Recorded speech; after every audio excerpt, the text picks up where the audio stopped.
महाराष्ट्राचे मुख्यमंत्री देवेंद्र फडणवीस आपल्या सोबत आहे। कवंडे गावामध्ये आपण आता आलो। हे कवंडे गाव महाराष्ट्र छत्तीसगड सीमेरेषेवरती आहे। आपण आता जिथे उभे आहोत इथे माओवाद्यांनी स्मारकं होते, ही स्मारकं नष्ट करण्यात आली आणि अवघ्या 24 तासामध्ये इथे पोलीस स्टेशन उभं करण्यात आलंय।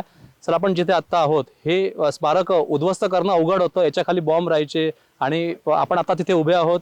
पोलीस आहेत शेकडो आणि या ठिकाणी नागरिक आलेले आहेत।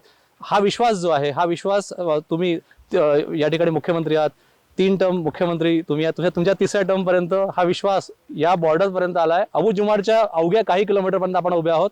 तुम्ही काय सांगाल, तुमच्या आयुष्यातला अत्यंत महत्त्वाचा क्षण आहे? निश्चितपणे मला अतिशय या गोष्टीचा आनंद आहे की ज्या भागामध्ये कोणीही येण्याचा विचार करू शकत नव्हतं, अशा भागामध्ये आज आपण या ठिकाणी आहोत। गावकऱ्यांसोबत संवाद करतो आहोत, गावकऱ्यांशी चर्चा करतो आहोत, कार्यक्रम करतो आहोत। मुळातच आपल्या पोलिसांनी अतिशय चांगलं काम केलेलं आहे। गेल्या 2 वर्षातले जे सगळे आउटपोस्ट आपण तयार केले, त्याच्यामुळे ज्या ठिकाणी सिक्युरिटी व्हॅक्यूम होता अशा एरियामध्ये देखील आता आपला डॉमिनन्स वाढलेला आहे। माओवाद्यांना विचरण करण्याकरता कुठलीही जागा उरलेली नाही। सातत्याने ऑपरेशन्स करून आपण एकतर त्यांना न्यूट्रलाइज केलंय किंवा अरेस्ट केलंय किंवा त्यांना त्या ठिकाणी एक प्रकारे आत्मसमर्पण करण्याकरता भाग पाडलेला आहे। आणि म्हणून आता जर आपण बघितलं तर ज्या काही आपल्या योजना आहेत त्या योजना देखील गावकऱ्यांपर्यंत पोहोचवण्याचं काम आपण करतो आहोत। आणि त्यासोबत मोठ्या प्रमाणात औद्योगिकरण देखील या ठिकाणी करण्याचा आपला प्रयत्न आहे। जो नो इंडस्ट्री डिस्ट्रिक्ट होता तो इंडस्ट्रियल पॉवर हब अशा परिस्थितीत आणण्याचा प्रयत्न आपला आहे की ज्याला फार मोठ्या प्रमाणात यश मिळत आहे।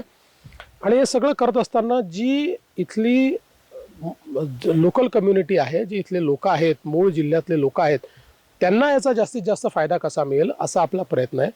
आणि त्यासोबत याचं जे मूळ कॅरेक्टर आहे, इथली जल, जमीन आणि जंगल, याचं संवर्धन करून आपल्याला विकास कसा करता येईल हा आमचा मुख्य प्रयत्न आहे। सर, आपण आता या ठिकाणी उभे आहो आणि याच्याही पुढे आपण जाऊ, म्हणजे बॉर्डर सगळा मोकळा होईल। आकड्यांचा जर विचार केला तर माओवादी फक्त म्हणजे महाराष्ट्रामध्ये गैरसमज आहे, मुंबई पुण्याकडे खूप गैरसमज आहे माओवाद्यांसंदर्भात, फक्त 30 पेक्षाही कमी माओवादी शिल्लक राहिले आहे। तुमचं आव्हान काय की यांनी जर हे शरण जर आले नाही तर यांनाही पकडलं जाईल, खात्मा केला जाईल? तुमचं आव्हान काय? फक्त 30 पेक्षा कमी माओवादी महाराष्ट्र शिल्लक राहिले। आता महाराष्ट्रामध्ये फार कमी हे माओवादी शिल्लक राहिलेले आहेत, तेही जास्तीत जास्त काळ छत्तीसगडच्या जंगलामध्ये त्या ठिकाणी घालवतात। कारण इकडे आपला डॉमिनन्स असा आहे की इथे आता सिक्युरिटी व्हॅक्यूम फार कमी आहे। पण आमचं त्यांना आव्हान आहे की त्यांनी शरणागती पत्करली तर आपण बघतोय की आपण त्यांच्या वेलफेअरच्या योजना करतो, त्यांना मुख्य प्रवाहात आणतो। त्यांनी शरणागती पत्करली नाही तर त्यांच्यावर कारवाई करण्याशिवाय आमच्यावर दुसरा पर्याय नाही। त्यामुळे त्यांनी शरणागती पत्करावी। आता दुसरं महत्त्वाचं असं आहे की आपण जरी महाराष्ट्रामध्ये हे सगळं संपवत आणलं होतं तरीही छत्तीसगडमध्ये मात्र गेल्या सरकारच्या काळामध्ये मोठ्या प्रमाणात भरती झाली, हजारो तरुणांची भरती आणि फौज त्या ठिकाणी तयार झाली। पण आता मला या गोष्टीचं समाधान आहे की आता नवीन तिथलं सरकार आणि केंद्र सरकार माननीय अमित शाह साहेबांच्या नेतृत्वात इतके चांगले ऑपरेशन्स करतायत की आता तिकडनंही ते लोक घेराबंदी करत पुढे निघाले आहेत। आपण तर घेराबंदी जवळपास केलेली आहे। त्यामुळे जी काही अमित शाह साहेबांनी सांगितलेलं आहे की मार्च 2026 पर्यंत आपल्याला या माओवादातनं आपला देश मुक्त करायचा आहे, ते निश्चितपणे शक्य होईल। सर, याच ठिकाणी 2 जे माओवादी होते ते माओवादी ठार झाले। गेल्या आठवड्याभरात आपल्याला 15-15 आपल्याला यश मिळालेलं आहे। बसवराज आणि काल एकाचा मृत्यू झाला, सुधाकर, त्याला आपण खात्मा त्याचा केलेला आहे। या दोघांच्या जाण्यामुळे आता नवं कॅडर जे आहे ते तयार करायला मोठा वेळ लागणार आहे आणि अपयशी ते ठरलेले आहे। आणि अर्बन नक्षलवादी जे आहेत ते आता भरतीकडे वळलेले आहे, सोशल मीडिया वगैरेचं, याकडे कसं लक्ष? मला असं वाटतं की सगळ्यात महत्त्वाचं आहे की अशा प्रकारचे जेव्हा नेते मारले जातात त्यावेळी त्या नक्षलवादी चळवळीची किंवा माओवादी चळवळीची कंबर तुटते, तशी कंबर तुटलेली आहे। एक प्रकारे आता भयाचं वातावरण त्यांच्यात तयार झालेलं आहे। नवीन रिक्रुटमेंट होऊ शकत नाही। हे खरं आहे की आपण आता ठरवलं आहे की मार्च 26 पर्यंत आपल्याला हा माओवाद संपवायचा आहे। पण त्याचवेळी जो अर्बन माओवाद आहे तोही आपल्याला संपवावा लागेल। कारण एकीकडे आता जंगलातले केडर संपल्यानंतर ते शहरांमध्ये जास्त ॲक्टिव्ह होण्याचा प्रयत्न करतील।